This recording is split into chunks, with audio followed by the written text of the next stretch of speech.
Throttling. The throttling device is a pressure reducing device and a regulator for controlling the refrigerant flow. It also reduces the pressure from the discharge pressure to the evaporator pressure without any change of state of the liquid refrigerant. The most commonly used throttling device is a capillary tube.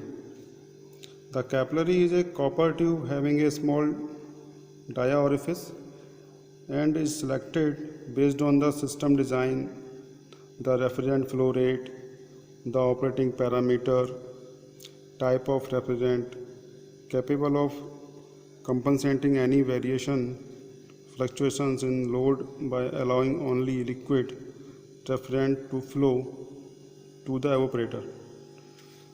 Now first we look working cycle in.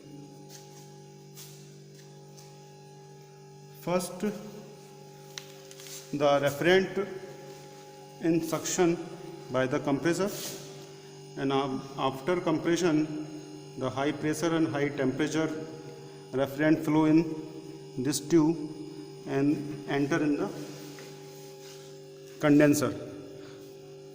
Condenser में आने के बाद जो refrigerant जो हमारा vapour form में है और हाई टेम्परेचर और हाई प्रेशर पे है, उसको इसमें जो टेम्परेचर है वो हम कम करते हैं. तो जो भी टेम्परेचर यहाँ पे जो आया था कंप्रेसर से, वो इस कंडेंसर में होने के बाद लास्ट में जब पहुँचेगा तो उसका टेम्परेचर कम हो जाएगा और उसका जो फॉर्म है, जो वेपर फॉर्म था, वो लिक्विड फॉर्म में भी चेंज होगा. तो ये फंक्शन करता है कंडेंसर. यहाँ पे हम एक सिंपल एयर फ्लो वाला कंडेंसर यूज़ कर रहे हैं. यहाँ पे हमारा हैवी वर्क होता है, वहाँ हम इसको एक्स्ट्रा फैन प्रोवाइड करते हैं कूल करने के लिए, या हम वाटर सप्लाई भी कर सकते हैं इसके ऊपर, जिससे हमारा जो रेफ्रिजरेंट है वो ठंडा हो. उसके बाद हमारा रेफ्रिजरेंट पहुँचता है ड्रायर में. जो आपको ये दिख रहा है, ये ड्रायर है. ड्रायर में ये फ़िल्टर का काम करता है और जो भी मॉइस्चर कंटेंट इसमें जो होंगे उसको वहाँ पे रोकता है. उसके बाद जो हमारा रेफ्रिजरेंट है वो आता है कैपिलरी ट्यूब में. ये हमारा एक्सपेंशन डिवाइस है जो कैपिलरी ट्यूब है.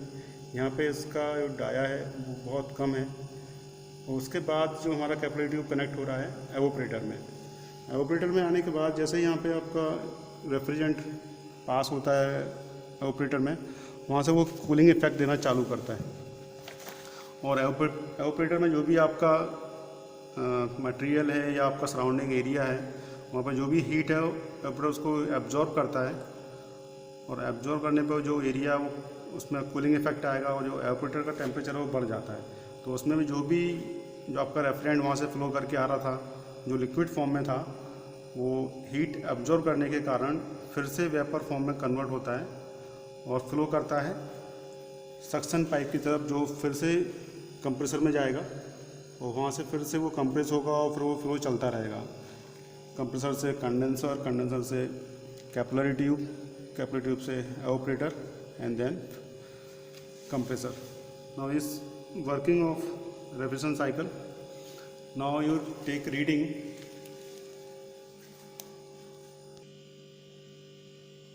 So now take readings. First reading is T1. T1 is the suction temperature, about 33.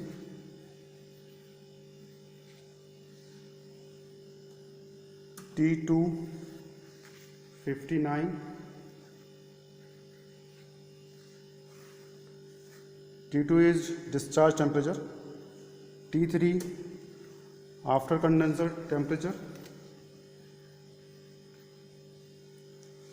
T4 evaporator temperature.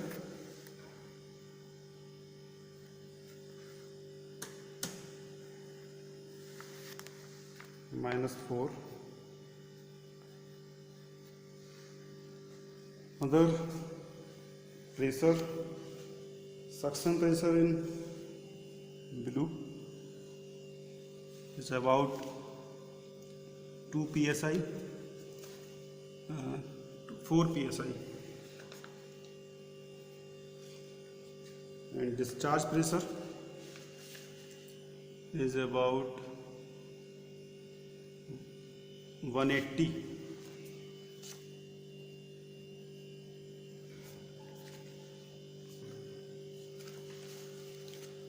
Now experiment, it take precautions.